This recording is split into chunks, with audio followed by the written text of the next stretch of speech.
ഞാൻ നേരത്തെ നിങ്ങളോട് പറഞ്ഞു, ഞാൻ ഇദ്ദേഹത്തെ ക്ഷണിക്കാനും മറ്റു കാര്യങ്ങൾ ചർച്ച ചെയ്യാനും ടാറ്റ ചെയർമാനെ പോയി കണ്ടപ്പോൾ ഞാൻ അദ്ദേഹത്തോട് പറഞ്ഞു, നിങ്ങളുടെ സബ്സിഡറി ആർസ്റ്റനുമായിട്ട് ഞങ്ങളിങ്ങനെ ഒരു കമ്പനി ധാരണയിലേക്ക് വരുന്നുണ്ട്. അപ്പോൾ എന്ന് വെച്ചാൽ ആർസ്റ്റൻ അങ്ങനെ ഒന്നും ഉണ്ടോ ഞങ്ങൾക്ക് എന്ന് വെച്ചാൽ പരന്നു കിടക്കുന്ന സ്ഥാപനമല്ലേ. അപ്പോൾ തന്നെ അവിടെ ഇരുന്നിട്ടാണ് അദ്ദേഹം ഈ സബ്സിഡറി. അപ്പോൾ നോക്കിയാൽ ശരിയാണ്, അത് ഹൈദരാബാദ് ഒരു കമ്പനിയായിരുന്നു, ഞങ്ങൾ ടേക്ക് ഓവർ ചെയ്തതാണ്. അവർ ചെറിയ ചെറിയ ഷിപ്പുകളിലൊക്കെയാണ്, ഷിപ്പ് എന്ന് പറഞ്ഞാൽ നമ്മുടെ വാട്ടർ മെട്രോ പോലെ നേവിക്ക് വരുന്ന ചെറിയ ഷിപ്പുകൾ ഇതാണ് വരുന്നത്. അപ്പോൾ അതിൽ അദ്ദേഹം പറഞ്ഞു, പക്ഷേ ഇദ്ദേഹം പറഞ്ഞൊരു കാര്യം, ഞങ്ങൾ കൊണ്ടുപോയി തുടരുന്നു എന്ന് പറയുമ്പോൾ സന്തോഷകരം തന്നെ, അതാണല്ലോ ഗവൺമെൻറ് ചെയ്യേണ്ടത്.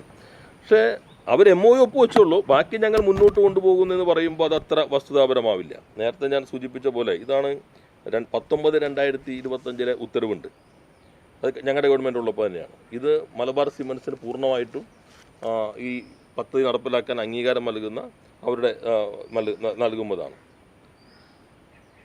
ഇത് 27/2/2026 പോർട്ടിൻ്റെ ഉത്തരവാണ്. ഇതും ഇപ്പോൾ ഞങ്ങൾ കോൺഗ്രസിൻ്റെ ആളുകളെല്ലാം പറയുമ്പോൾ അവർ ഒപ്പുവെച്ച് പോയുള്ളൂ, ബാക്കിയെല്ലാം ഇപ്പോഴാണ് വന്നത്. ഈ ഫെബ്രുവരിയിൽ കേരളത്തിൻ്റെ മുഖ്യമന്ത്രി പിണറായി വിജയൻ തന്നെയാണ്, ഞങ്ങളുടെ ഗവൺമെൻറ് തന്നെയാണ്. ഈ കാര്യങ്ങളെല്ലാം ഫെബ്രുവരിയിൽ തന്നെ പൂർത്തീകരിച്ച് കഴിഞ്ഞു. ഇപ്പോൾ നിങ്ങൾ പോർട്ടിൽ പോയി നോക്കുകയാണെങ്കിൽ അതിൻ്റെ ലാൻഡെല്ലാം ഡെവലപ്പ് ചെയ്തുകൊണ്ടിരിക്കുകയാണ്. നിങ്ങൾക്ക് ക്യാമറയ്ക്ക് അവിടെ അനുവദിക്കുമെന്ന് പോർട്ടുകാരെ അനുവദിക്കുമെന്ന് എനിക്കറിയില്ല, എന്നാൽ പോലും നിങ്ങൾ നോക്കിയാൽ ഇത് പൂർണ്ണമായിട്ടും കാണാൻ കഴിയും. അതൊരു ചെറിയ പദ്ധതിയാണ്. പക്ഷേ ആ പദ്ധതി ഞങ്ങളന്ന് കൊട്ടിഘോഷിച്ച് ടാറ്റ എന്ന് പറയാതിരുന്നത് ടാറ്റയുടെ സബ്സിഡറി എന്നേ പറഞ്ഞുള്ളൂ. കാരണം നമ്മൾ ഗവൺമെൻറ്റിൻ്റെ സ്ഥാനത്തിരിക്കുമ്പോൾ പറയുമ്പോൾ വസ്തുതാപരമായിരിക്കണം. അതിൽ ഇനി ചെയ്യേണ്ട സ്റ്റെപ്പുണ്ട്. ഈ പദ്ധതി അവരിപ്പോൾ തുടങ്ങാൻ പോവുകയാണ്. അതിൽ ഗവൺമെൻറ് ഇപ്പോൾ MOUൻ്റെ അടിസ്ഥാനത്തിലുള്ള കരാർ വെറ്റ് ചെയ്തിട്ട് അവർ ഒപ്പിടേണ്ടതുണ്ട്. ഗവൺമെൻറ്റിൽ MOU മലബാർ സിമൻസ് ഒപ്പുവയ്ക്കേണ്ടതുണ്ട്. അത് മുന്നോട്ട് കൊണ്ടുപോകലാണ് ചെയ്യേണ്ടത്. അപ്പോൾ വസ്തുതയുമായി ഒരു ബന്ധമില്ലാതെ ഇരിക്കുന്ന കാര്യങ്ങൾ അവതരിപ്പിക്കുമ്പോൾ, ആധികാരികമെന്ന മട്ടിൽ ഉറച്ചവതരിപ്പിക്കുമ്പോൾ നാടിനുണ്ടാകുന്ന ക്ഷീണം. ഇപ്പോൾ നോക്കൂ, ടാറ്റ ഇങ്ങനെ നിഷേധിക്കേണ്ടി വന്നത് ആദ്യമായിട്ടായിരിക്കുമല്ലോ. അപ്പോൾ അവർ നേരിട്ട് നിഷേധിക്കുമ്പോൾ ഉണ്ടാകുന്ന എംബ്രാസ്മെൻറ്റ് ഓർത്തിട്ടായിരിക്കും അവരുടെ പ്രധാന ആളുകൾ കോട്ട് ചെയ്യുന്നത്. അത് വരുമ്പോൾ ഇപ്പോൾ ഇനി അവരുടെ സമീപനം എന്തായിരിക്കും കേരളത്തെക്കുറിച്ച്?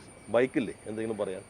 ഞാൻ പറഞ്ഞല്ലോ, ഞങ്ങൾ ചെയർമാനെ കണ്ട് പുറത്തേക്ക് ഇറങ്ങുമ്പോൾ ഇവിടെ നിന്ന് വന്നതിന് ശേഷം തിരുവനന്തപുരത്ത് എൻ്റെ ഓഫീസ് അദ്ദേഹത്തിൻ്റെ ഓഫീസിൽ ബന്ധപ്പെട്ടു ഈ ചിത്രം പ്രസിദ്ധപ്പെടുത്താമോ, എന്തെല്ലാം കാര്യങ്ങൾ ഡിസ്ക്ലോസ് ചെയ്യാം, അത്രേ പറയാൻ പാടുള്ളൂ. കാരണം അങ്ങനെ ചർച്ചകൾ നമ്മൾ ചുമതലയിരിക്കുമ്പോൾ, പ്രതിപക്ഷത്തിരിക്കുമ്പോൾ, MLA ആയിരിക്കുമ്പോൾ, രാഷ്ട്രീയ പ്രവർത്തനം നമുക്ക് അഭിപ്രായമൊക്കെ പറയാം. മറ്റ് കോർപ്പറേറ്റുകൾ ഇനി ഭയപ്പെടില്ലേ? ഇവരിങ്ങനെ നേരെ പടപടാന്ന് അടിക്കുന്ന ആളിലാണെങ്കിൽ മറ്റ് എല്ലാം മത്സരമല്ലേ, സ്റ്റേറ്റ് തമ്മിൽ മത്സരമുണ്ട്. നമ്മൾ ആരെങ്കിലുമായിട്ട് ചർച്ച ചെയ്യണമെന്ന് അറിഞ്ഞാൽ അപ്പം തന്നെ മറ്റ് സ്റ്റേറ്റുകൾ വരും, കേരളത്തിന് അത് ഗുണകരമാവില്ല. കോർപ്പറേറ്റുകൾ സംശയിക്കും, കാരണം ഈ മേഖലയിൽ പ്രവർത്തിക്കുന്നവർ ഇവർ കേരളത്തിലേക്ക് വരും, ചർച്ച തുടങ്ങിയെന്ന് അറിയുമ്പോൾ അവർ മറ്റ് സ്റ്റേറ്റും മറ്റതിലേക്ക് എത്തും. അവർക്ക് തന്നെ ഇത്തരം കാര്യങ്ങളിൽ ഒരു നോൺ ഡിസ്ക്ലോഷറായിട്ടുള്ള ഒരു ധാരണ, ഏതൊക്കെ പുറത്തു വിടേണ്ടതില്ല, ഏത് ഡിസ്ക്ലോസ് ചെയ്യാം, ഇതെല്ലാം ഇത്തരത്തിലുള്ള ചർച്ചകളിലുള്ള കാര്യമാണ്.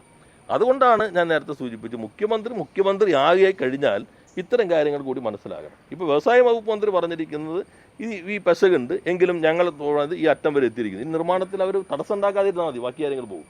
പിന്നെ മുഖ്യമന്ത്രിക്കും വ്യവസായ വകുപ്പ് മന്ത്രിക്കും കാണാവുന്നത് കഴിഞ്ഞ ഇൻവെസ്റ്റ് കേരള ഗ്ലോബൽ സബ്മിറ്റിൻ്റെ ഡാഷ്ബോർഡ് അവിടെയുണ്ട്. അതൊന്നും ഞാൻ എടുത്തുകൊണ്ട് പോന്നിട്ടില്ല.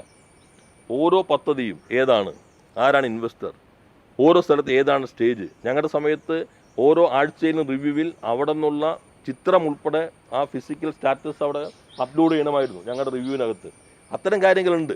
അതെല്ലാം നോക്കി അത് സമയബന്ധിതമായി പൂർത്തീകരിക്കുമ്പോൾ തന്നെ ഇപ്പോൾ വരുന്നത് പോലെ, നേരത്തെ പറഞ്ഞ പോലെ ഇലക്ട്രിസിറ്റി, അത്തരം കാര്യങ്ങൾ അൺഇൻറ്ററപ്റ്റഡായി കിട്ടേണ്ട സാഹചര്യം ഉണ്ടാക്കുകയാണ് പ്രധാനമായിട്ടും ചെയ്യേണ്ടത്. പിന്നെ പത്രങ്ങൾ റിപ്പോർട്ട് ചെയ്യുന്നുണ്ട്, പുതിയ ലോജിസ്റ്റിക് പോളിസി കേരളം രൂപം കൊടുക്കും. ലോജിസ്റ്റിക് പോളിസി ഗവൺമെൻറ് നേരത്തെ അംഗീകരിച്ചു കഴിഞ്ഞാണ്. അതും വേണമെങ്കിൽ അവരുടെ കയ്യിലുണ്ടാവും, അല്ലെങ്കിൽ തപ്പിയേ കിട്ടും. അതിൻ്റെ അടിസ്ഥാനത്തിൽ 2025 റാങ്കിങ്ങിൽ നേരത്തെ ആസ്പെയറർ പൊസിഷനിലായിരുന്ന ലോജിസ്റ്റിക്കിൽ കേരളം ലീഡ്സ് റാങ്കിങ്ങിൽ കേന്ദ്ര ഗവൺമെൻറ്റിൻ്റെ 2025 റാങ്കിങ് ആയിപ്പോൾ ഹൈ പെർഫോമറിലേക്ക് മാറി. അപ്പം അങ്ങനെയുള്ള കാര്യങ്ങൾ മനസ്സിലാക്കി മുന്നോട്ട് കൊണ്ടുപോവുകയും എല്ലാവരും യോജിച്ച് ആശയക്കുഴപ്പങ്ങൾ ഉണ്ടാകാതെ പോകലാണ് ആ കാര്യത്തിൽ വേണ്ടത്. അല്ല, എന്ന് വെച്ചാൽ അത് 500 വലിയ പദ്ധതിയാണ്. 50,000 കോടി രൂപ വരെ വരാവുന്ന വലിയ പദ്ധതിയാണ്. ഹുണ്ടായും CSLും തമ്മിൽ MOU പോയി, കേന്ദ്ര പദ്ധതിയാണ്. അത് അവരുടെ ഒരു കേന്ദ്രവുമായി ബന്ധപ്പെട്ടിട്ടുള്ളതിൻ്റെ കീഴിലേക്ക് വന്നിട്ടുള്ളതാണ്.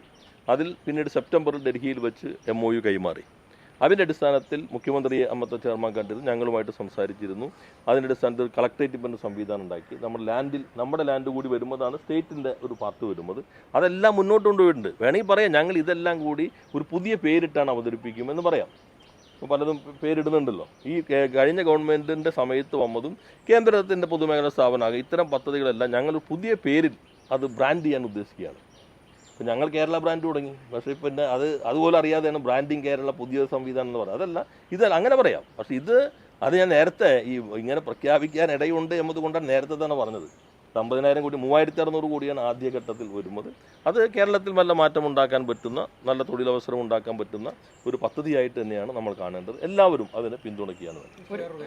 ഈ ഇലക്ട്രിസിറ്റിയുമായി ബന്ധപ്പെട്ട് ഇപ്പോൾ വലിയ പ്രശ്നങ്ങൾ നിൽക്കുന്നുണ്ട്. അപ്പം പലരും പറയുന്നത് വേണ്ടത്ര മറ്റ് കരാറുകൾ ആയിട്ടൊരു പ്ലാനിങ് ഇല്ലാത്തതുകൊണ്ടാണ് സംഭവിക്കുന്നതെന്നാണ്. എന്താണ് അങ്ങ് വിലയിരുത്തുന്നത്? അല്ല, ഇത് ഞാൻ നേരത്തെ പറഞ്ഞല്ലോ, ഒരു ഗവൺമെൻറ് എങ്ങനെ പ്രവർത്തിക്കണം എന്നത് ഇവർക്ക് ഇതുവരെ മനസ്സിലാക്കിയിട്ടില്ല. ഇവരിപ്പോഴും ഈ പ്രതിപക്ഷ മനസ്സിൽ തന്നെയാണ് ഇരിക്കുന്നത്.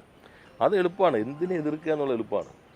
ഇപ്പോൾ മാധ്യമങ്ങളിൽ തന്നെ വന്ന റിപ്പോർട്ടുകളുണ്ടല്ലോ, മാർച്ച് ഏപ്രിൽ കടുത്ത വേനൽ എന്ന് മാത്രമല്ല, ആ സന്ദർഭത്തിൽ ഇറാൻ സംഘർഷത്തിൻ്റെ ഭാഗമായി ഗ്യാസ് സിലിണ്ടറുകളുടെ ലഭ്യത കുറവ്, വീടുകളിൽ പാചകത്തിന് വേണ്ടി അത് മാറി നമ്മുടെ കരണ്ട് ഉപയോഗിക്കുന്ന ഇൻഡക്ഷൻ കുക്കറുകൾ വ്യാപകമായിട്ട് ഉപയോഗിക്കുന്നു, ഹോട്ടലിൽ ഉപയോഗിക്കുന്നു.